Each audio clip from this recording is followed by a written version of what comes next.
आपका स्वागत है solution bye expert YouTube channel में। दोस्तों, अगर आपको वीडियो पसंद आए तो लाइक, सब्सक्राइब और शेयर करें। और जो सब्सक्राइब शेयर करें और जो मेरा वीडियो पहली बार देख रहे हैं तो सब्सक्राइब करें, जिससे कि उनको आगे आने वाले वीडियो की जानकारी प्राप्त हो। और बेल आइकन दबाएं, जिससे कि पहला ही वीडियो डालें तो सबसे पहले जानकारी उन्हें मैसेज द्वारा प्राप्त हो। दोस्तों, आज मैं बताऊंगा इंडियन पेनल कोड की जो प्रमुख धाराएं हैं उनके बारे में। दोस्तों, जो आईपीसी धारा 2 है तो उसमें भारत के भीतर किए गए अपराधों का दंड के बारे में बताया गया है। ये आईपीसी धारा 2 में। उसके बाद है धारा 8 में लिंग के बारे में बताया गया है, पुरुष महिला के बारे में, लिंग विभाजित के बारे में उसके वजह। धारा 9 में वचन, धारा 10 में पुरुष की परिभाषा है और स्त्री की। उसके बाद धारा 14 में सरकार का सेवक कौन होता है उसके बारे में। धारा 15 में ब्रिटिश इंडिया की परिभाषा है और धारा 16 में गवर्नमेंट ऑफ इंडिया की परिभाषा है। धारा 17 में सरकार की परिभाषा है। धारा 18 में भारत के बारे में बताया गया है और धारा 19 में न्यायाधीश और धारा 20 में न्यायालय के बारे में। धारा 21 में लोक सेवक, धारा 22 में जंगम संपत्ति क्या होता है उसके बारे में, और धारा 24 में बेईमानी से क्या बेईमानी उसके बारे में। धारा 25 में कपटपूर्वक, धारा 28 की कूटकरण, धारा 29 में दस्तावेज। दोस्तों, मैं इम्पोर्टेंट बता रहा हूँ जिसको आप टोटल 511 हैं, इसको आपको याद करने में आसानी हो इस वजह से। धारा 34 में समान आशय को अग्रसर करने में कई व्यक्तियों द्वारा कार्य। उसके बाद धारा 51 में है शपथ, और धारा 40 में अपराध के बारे में, धारा 41 की विषय विधि, और धारा 43 में अवैध, धारा 44 में क्षति होती है उसके बारे में, धारा 46 में मृत्यु, और उसके बाद धारा 53 में दंड, और धारा 55 का में समुचित सरकार की परिभाषा के बारे में है। धारा 76 में विधि द्वारा आबद्ध या तथ्य की भूल के कारण अपने आप को विधि द्वारा आबद्ध होने का विश्वास करने वाले व्यक्ति द्वारा किया गया कार्य। उसके बाद धारा 80 में विधिपूर्ण कार्य करने में दुर्घटना, धारा 82 में 7 वर्ष से कम आयु के शिशु का कार्य जो अपराध होते हैं उसके क्या है धारा 82 में। धारा 83 में 7 वर्ष से ऊपर किंतु 12 वर्ष से कम आयु के अपरिपक्व समझ के शिशु का कार्य। धारा 84 में विकृतचित व्यक्ति का कार्य, विकृतचित मतलब वो जो क्या बोलते हैं, जो सोचने समझने की क्षमता जिनकी कम होती है उसको। धारा 87 में सम्मति से किया गया कार्य जिससे मृत्यु या घोर उपपत्ति कारित करने का आशय न हो, ना ही उसकी संभावना का ज्ञान हो। धारा 88 में किसी व्यक्ति के फायदे के लिए सम्मति से सद्भाव पूर्वक किया गया कार्य जिससे मृत्यु कारित करने का आशय नहीं है। धारा 89 में शिक्षक द्वारा किए गए सम्मति से शिशु या उन्नत व्यक्ति के फायदे के लिए सद्भावपूर्वक किया गया कार्य। उसके बाद धारा 93 में सद्भावपूर्वक की गई संसूचना, और धारा 94 वह कार्य जिसको करने के लिए कोई व्यक्ति धमकियों द्वारा विवश किया गया हो।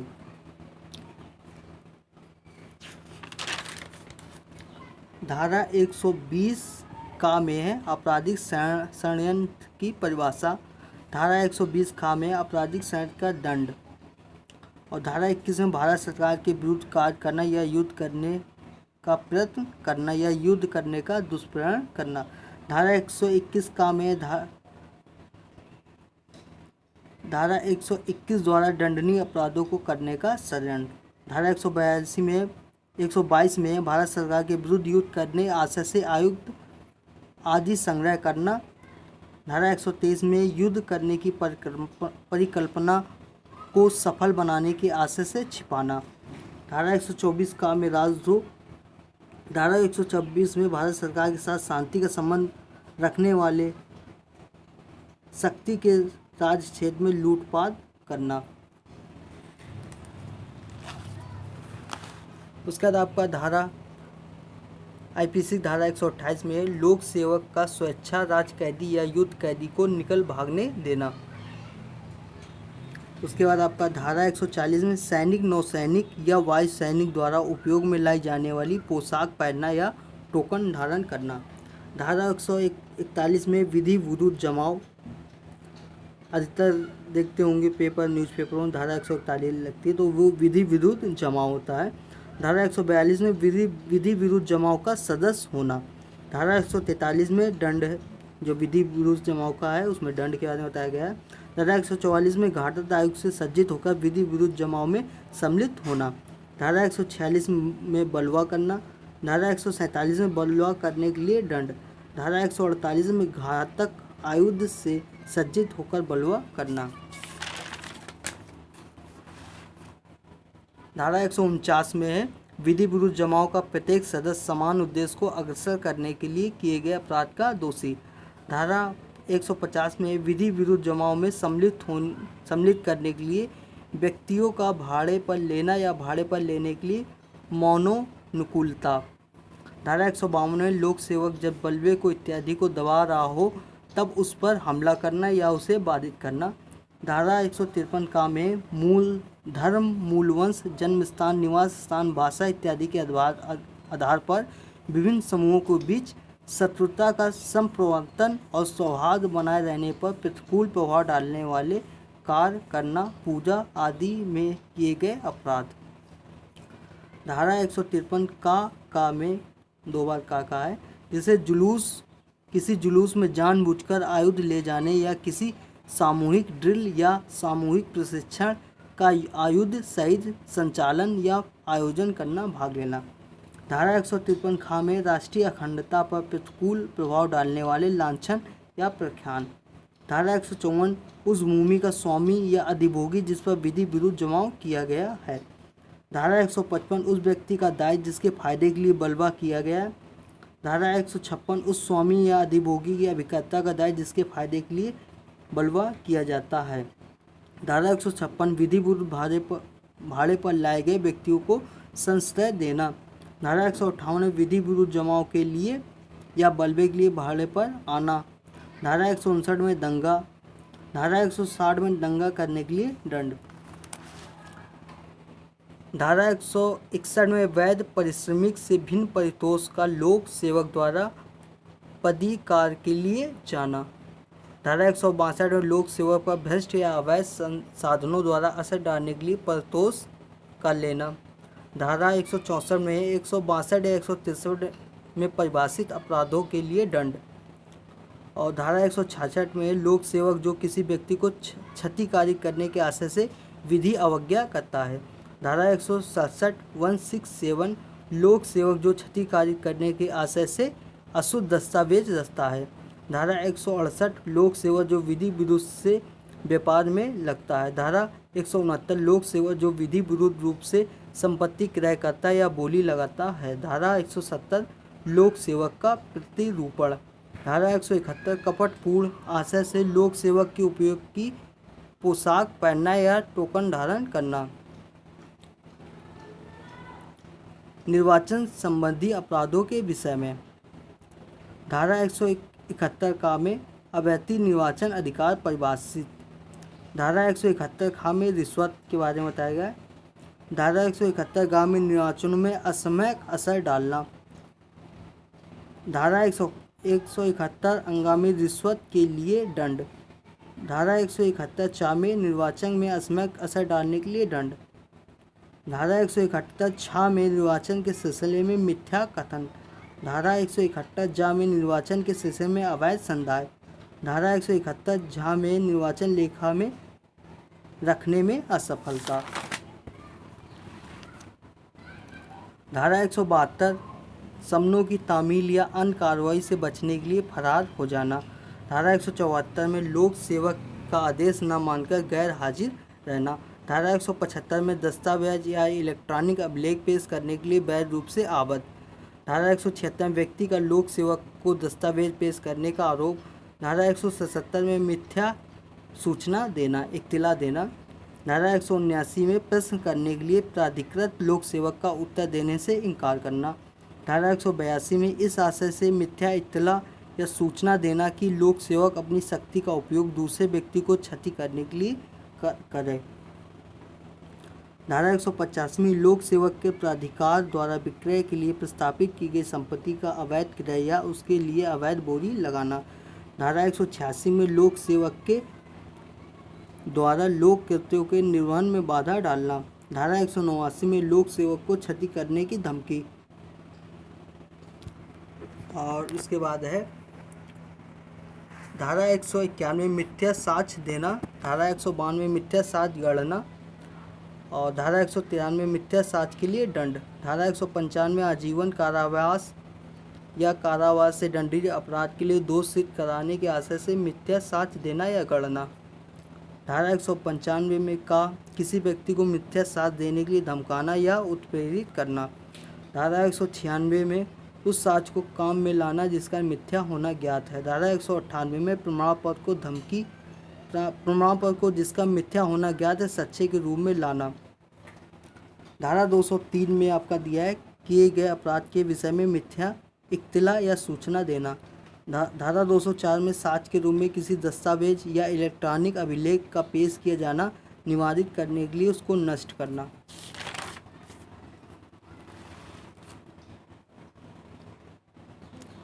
धारा 215 में चोरी की संपत्ति इत्यादि के वापस लेने में सहायता करने के लिए उपहार लेना।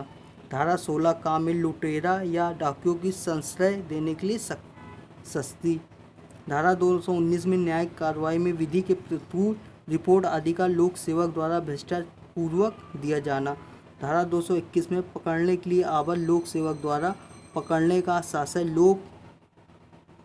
धारा 223 में लोक सेवक द्वारा उपेक्षा में परिरोध या अभिरक्षा में से निकल भागना। उसके बाद धारा 228 में न्यायिक कार्रवाई में बैठे हुए लोक सेवक का शासय अपमान या उसके कार्य में विघ्न डालना। धारा 230 में सिक्का की परिभाषा। धारा 231 में है सिक्के का कूटकरण। धारा 232 में भारतीय सिक्के का कूटकरण। धारा 234 में भारतीय सिक्के के कूटकरण की उपकरण बनाना या बेचना। उसके बाद है धारा 237 में कूट कर सिक्के का आयात या निर्यात। धारा 238 में भारतीय सिक्के की कूट कृतियों का आयात या निर्यात। धारा 245 में टकसाल से सिक्का बनाने या उपकरण विधि विरुद्ध रूप से लेना। धारा 246 में कपट पूर्वक या बेईमानी से सिक्के का वजन कम करना या मिश्रण प्रवृत्ति करना। धारा 247 में कपट पूर्वक या बेईमानी से भारतीय सिक्के का वजन कम करना या मिश्रण प्रवृत्ति करना। धारा 249 में इस आशय से भारतीय सिक्के का रूप परिवर्तित करना जिससे वह भिन्न प्रकार के सिक्के के रूप में चल जाए। धारा 255 में सरकारी स्टाम्प पर का कूटकरण। धारा 256 में सरकारी स्टाम्प के कूटकरण के लिए उपकरण या सामग्री कब्जे में रखना। धारा 257 में सरकारी स्टाम्प के कूटकरण के लिए उपकरण बनाना या बेचना। धारा 258 में कूटकरण सरकारी स्टाम्प का विक्रय। धारा 259 में सरकारी कूटकरण स्टाम्प को कब्जे में रखना। धारा 263 में स्टाम्प के उपयोग किए जा चुकने के घोटक चिन्ह को छीलकर मिटाना। धारा 264 में तौलने के लिए खोटे उपकरणों का कपटपूर्वक उपयोग। धारा 265 में खोटे बाँट या माप का कपटपूर्वक उपयोग। धारा 266 में खोटे बाँट या माप को कब्जे में रखना। धारा 267 में है खोटे बाँट या माप का बनाना या बेचना। धारा 268 में लोक न्यूसेंस। धारा 269 में उपेक्षापूर्ण कार्य जिससे जीवन के लिए संकटपूर्ण रोग का संक्रमण फैलना संभव हो।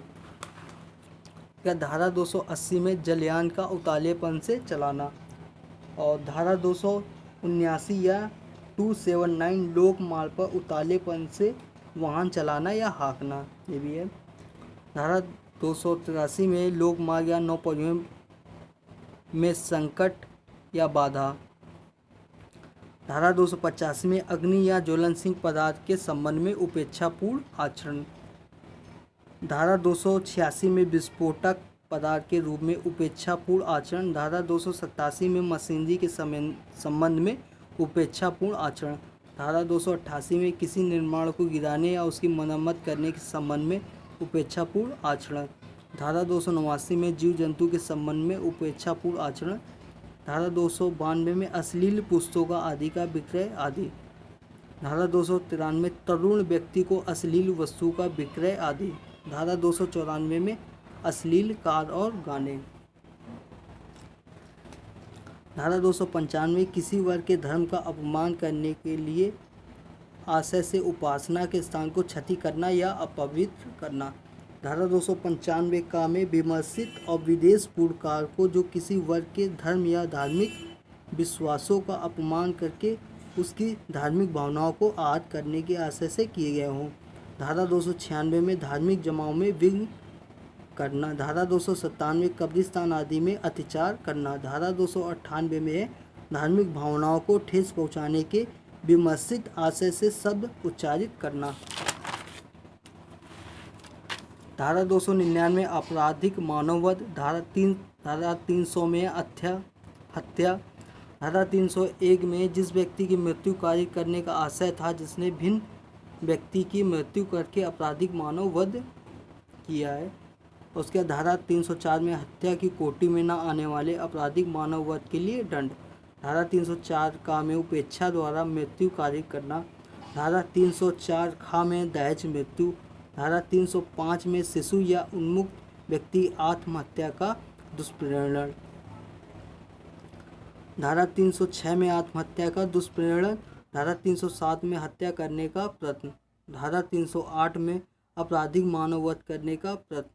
धारा 309 में आत्महत्या करने का प्रयत्न। धारा 310 में ठग। धारा 311 में दंड। धारा 312 में गर्भपात कार्य करना। धारा 313 में स्त्री की सम्मति के बिना गर्भपात कार्य करना। धारा 315 में शिशु का जीवित पैदा होना रोकना, जन्म के पश्चात उसकी मृत्यु कारित करने के आशय से किया गया कार्य। धारा 316 में ऐसे कार्य जो आपराधिक मानव वध की कोटि में आता है, किसी सजीव अज्ञात शिशु की मृत्यु कारित करना। धारा 317 में शिशु के माता पिता या उसकी देखरेख करने या रखने वाले व्यक्ति द्वारा 12 वर्ष से कम आयु के शिशु का आरक्षित डाल दिया जाना और परित्याग करना। धारा 321 में स्वेच्छा उपहति कारित करना। उपहति मतलब हर्ट। स्वेच्छा घोर उपहति कारित करना। धारा 324 में खतरनाक आयुधों या साधनों द्वारा स्वेच्छा उपहति कारित करना। धारा 327 में संपत्ति उदापित करने के लिए अवैध कार्य करने को मजबूर करने के लिए स्वेच्छा उपहति कारित करना।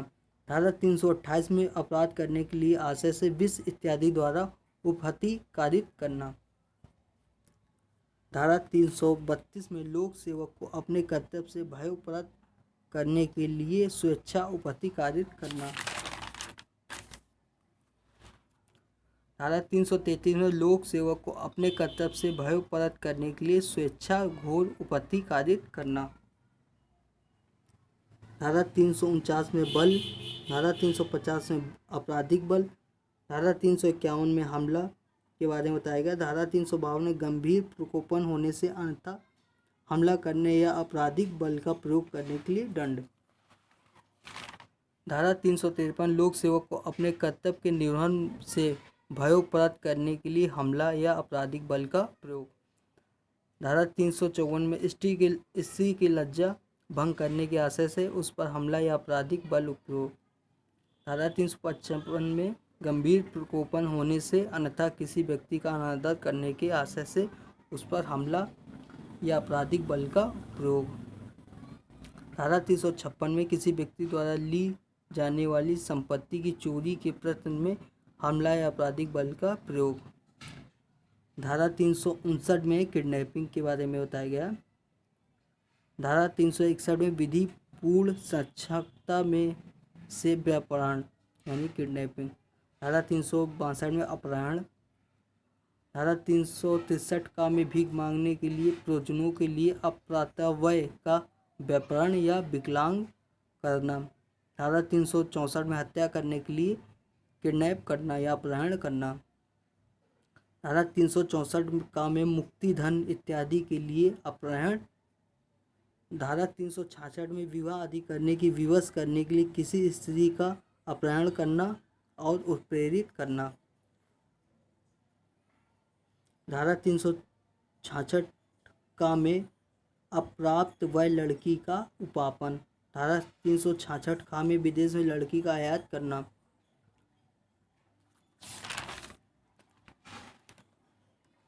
धारा 370 में है दास के रूप में किसी व्यक्ति का खरीदना या व्यापार करना।